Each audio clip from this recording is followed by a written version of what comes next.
Okay, so this is chapter 9, alternating current and AC measurements. So all this time we were talking about DC, now we're going to talk about alternating current and AC. So alternating means it changes periodically in direction. So it's actually any current voltage that will change in direction. Okay. So here's a waveform, typical sine wave we call it. So the waveform starts up somewhere here and then goes to this peak, hits the bottom, hits the zero, goes to the bottom, goes back like that, and it keeps repeating. Okay. So when you look at basic operations, you see that it's coming to a peak like this, and then it goes low like that. So this is one cycle. So starting from here, going to the peak, going to zero, going to the negative peak, going back to zero. That's one complete cycle. And in this case, the voltage and the current are the same. If you remember, when we were talking about inductors, we said that they were different. But in a resistive circuit like this one, where there's only a resistor in it, there is no phase difference between the voltage and the current. They're the same.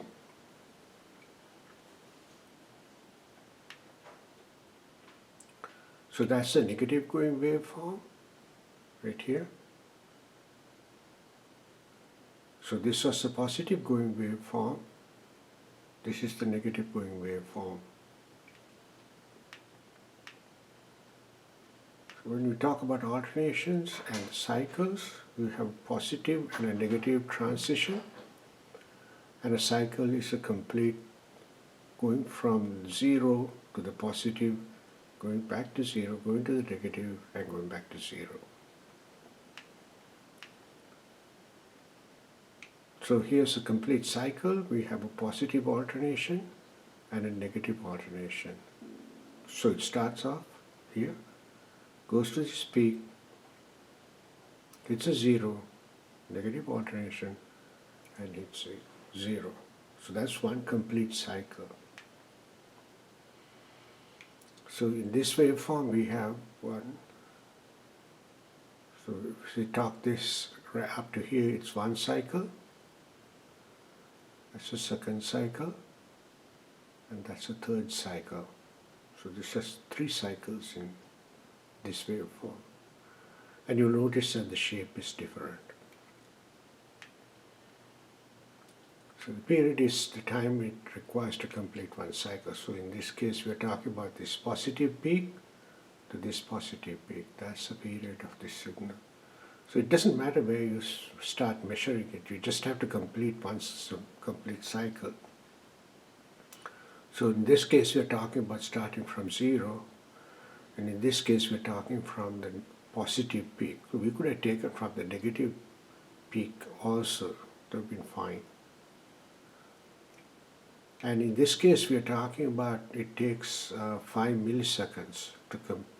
For this waveform they're talking about 5 milliseconds per division. So each of these divisions is 5 milliseconds. So from here to here, 5 milliseconds, 10, 15, 20, right?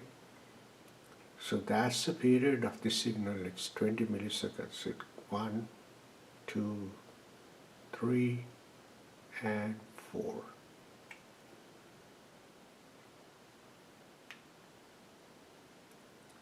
And that's how you can calculate it mathematically. Now remember, this is something that we haven't done so far because all this time we were just talking about simple straight DC waveforms or a DC signal that you measured with a multimeter on the DC setting. The period and frequency are inverse relationships. The frequency is how often the cycle repeats itself.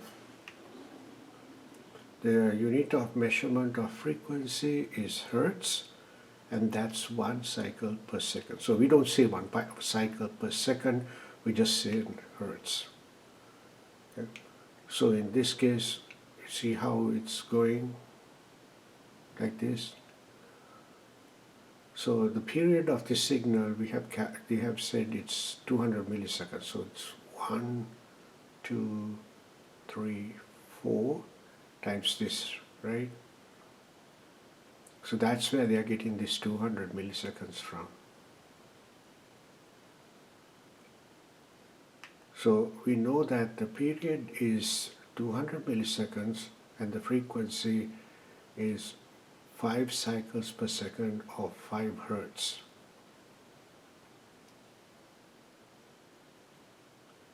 So in this case, it's the number of cycles per second, so it's 1, 2, 3, 4, 5.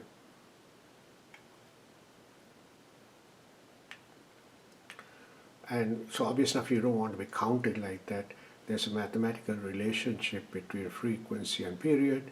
They're inversely related like that. So in this case, F is the frequency, T is the time period, time, and that's the frequency. Okay. So here's another waveform, and let's calculate the frequency and the period. So take a minute and you do it.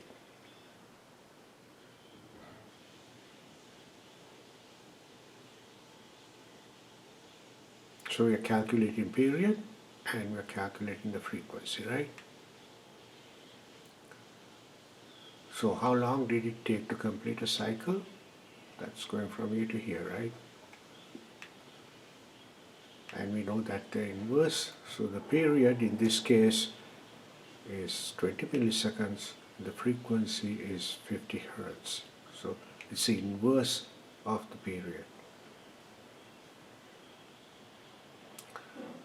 That it means it covers 50 cycles in 1 second. That's the frequency. So all this time we were talking about digital multimeters to measure the frequency in an AC waveform. We need to use a device called an oscilloscope. So oscilloscope has these features. So it has this time in the x-axis, and the y-axis is the voltage. And the major divisions are like these big straight lines, and the minor ones are these small tick marks. So those are the minor divisions. So time base, it determines the x-axis. So in this case we are talking about each of these squares is 5 milliseconds. So that will be 10, 15, 20, and 25.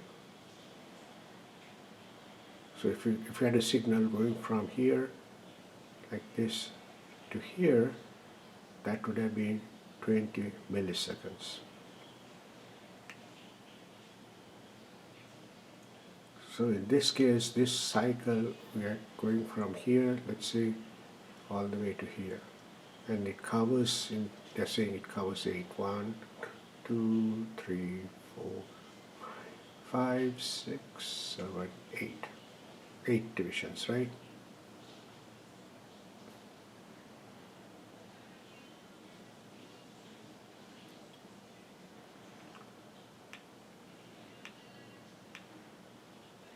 We also have 2 other measurements when we're talking about voltage. The voltage, and that is peak and peak to peak. And actually there should be one more, it's RMS voltage. So peak is the maximum value reached by the signal. So if you look at this signal, that's a peak voltage going from here to here. Now peak to peak would be from here all the way to here. That would be the peak to peak voltage from here to here.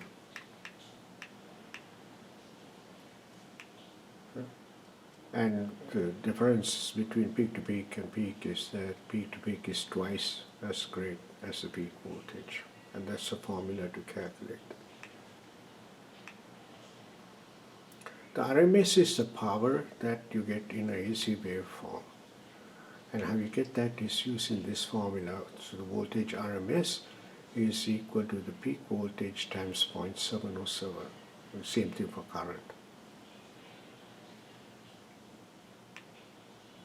So if you look at this oscilloscope waveform, it is showing the channel 1 peak to peak is 3.1 volts and the channel 2 is 5.6 volts. And the frequency of the signal is 2 point some kilohertz. So there are two waveforms in this case, this yellow color one and this blue color one down here. So here's our oscilloscope. Actually, this has too many waveforms, it's kind of hard to say, but it will measure for you the RMS and peak to peak voltage. So in the channel 1, this yellow color one, its peak to peak voltage is 47 volts. And then the RMS voltage, obvious enough, that's peak to peak voltage divided by 2 multiplied by 0.707, that is 16 volts. So you can also calculate those by looking at this down here. So that sets units.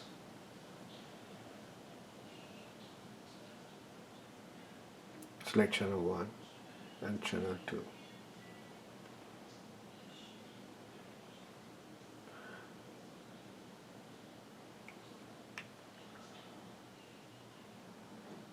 So in this case, I'm asking what is the frequency, period, and peak to peak, and the RMS voltage of the signal.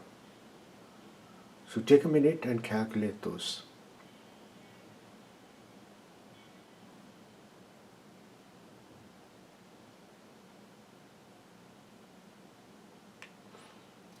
So should have gotten something like this. So peak to peak voltage is it's 500, which is the setting, and it's the number of squares that I covered. So it's 6 squares from this peak to this peak. So that's 3000 millivolts or 3 volts. The RMS voltage is RMS voltage is the peak voltage times 0.7. So the peak voltage you can get that from this peak to peak is 3. Therefore the peak voltage is 1.5, and then you multiply it by 0.7. So the RMS voltage is 1 volt.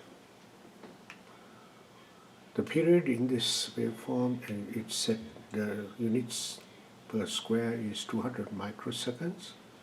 So it takes 5 microseconds to go from this, the start, to this end here. Okay, so that will give me my period, and that is 1000 microseconds or 1 millisecond.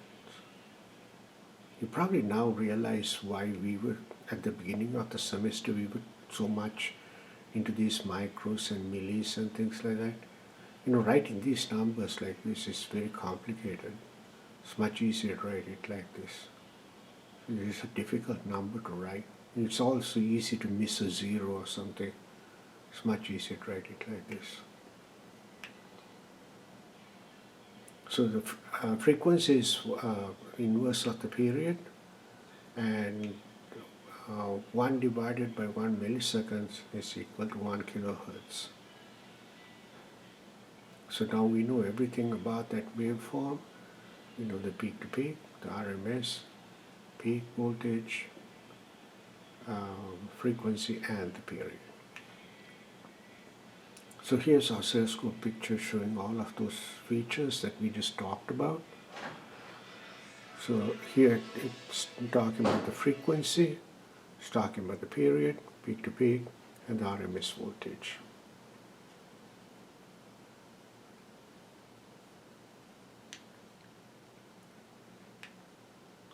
And that's this waveform. what I have done is kind of squanched it a little bit because I have, changed the size of this picture. And you can, there's a couple of ways of, since I have a picture of the oscilloscope, I can show it to you. In this one, the easiest thing to do is to hook it up and press this button, which auto sets it and gives you a complete waveform. And to measure these values like this, the easiest way to do is to just press this measure button, and it will tell you all of these things. Now you may have to change these, but you change it from these buttons right here. Now if you want to change this waveform, make it bigger or smaller, just for the graphical depiction of it, you can change it with these. So this particular oscilloscope is a 4-channel oscilloscope. You see 1 channel, 2, 3, 4, and that you can change the voltage. That would be the amplitude of the signal. The x-axis, you change it with the seconds. This one right here. You can also change the position of the signal. Like if you have multiple signals, obviously if all of them appeared on the same waveform, you can't see it. So you can change it with this position. You can move them up or down. Okay, so here's 2 waveforms. You see how I have moved one up, the yellow color one above, so that I can see both waveforms. If not, they'll superimpose on each other. So here the peak-to-peak voltage is 21 volts, peak voltage, channel 2, and channel 1 peak-to-peak is 2 volts.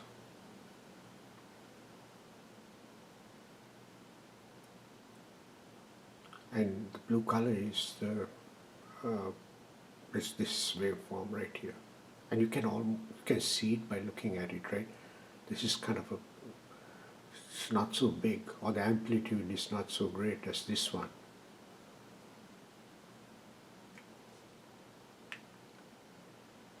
This another one. So we are going to use oscilloscope, and this talks about the time-based control. And we'll do this lab, and I'll show you how to do these. Okay? And your circuit should look something like that.